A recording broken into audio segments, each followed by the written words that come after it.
اولنی ورځ زما تاسو ټولو نه دا دی اول به خپل ځان نه دی چې دا یو کال چې موږ تېر کو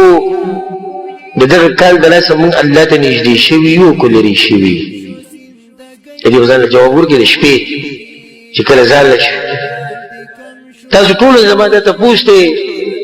چې په دې یو کال کې تا داسې څه کړي دي چې ته پرې اوس مطمئن یې چې لکه الله به په دې خبره زما نه ډېر خوشحاله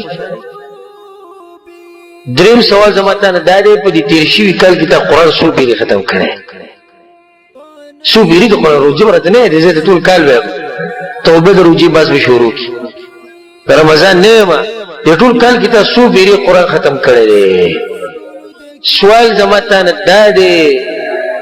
چې ستا په دې تېر شوي کال کې په علم کې څومره اضافه راغلی علم دې ډېر شوی دی کم شوی دی سوال زما ته نه دا دی چې اوس ته په ښه حال کې یعنې اوس ته د رب العالمین بندګي ښه کوې که نه تېر شوي کال کې ښه وي که د تېر شوي کال حالات ښه وو ورو وروسته حالات بد شوي نو بیا خو ډېر افسوس خبره او که ته په ترقۍ روان یې نو بیا خو د خوشحالۍ خبره ده سوال زما تاسو ټولو نه دا دی چې څو کسانو له الله ستاسو په لاس هدایت ورکړی دی ته پوه شو کې دې ځان څو کسانو الله هدایت ورکړی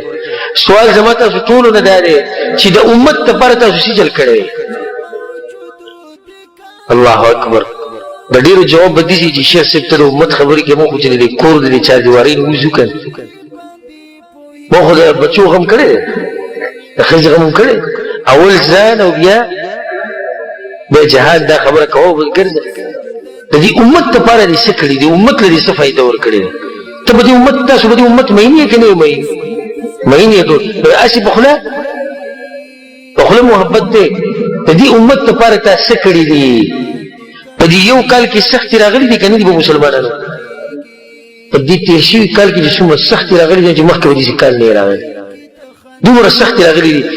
ته د شپې ځان له جواب ورکړه چې په دې سختو کې تا څه چل کړی کم ځي ته دې پیسې لېږلي دي کم ځي ته دې کپړې لېږلي دي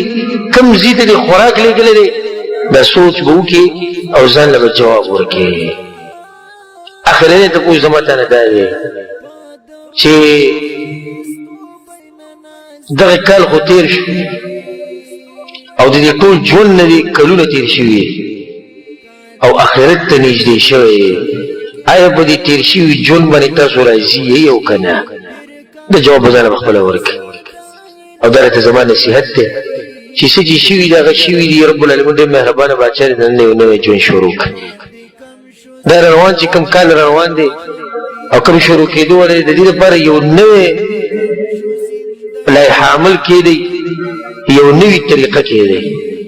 چې په هغې کې تاسو رب العالمین ته ښه نږدې شي ورو ورو ستاسو په دې ژوند کې ترقي راشي لکه بیا دغه کال اخرنی حساب شي نو دومره دی چې موږ خو به څه نه څه کړي که دا زما تاسو ټولو ته نصیحت دی توبه وباسئ نوی ژوند شروع کړئ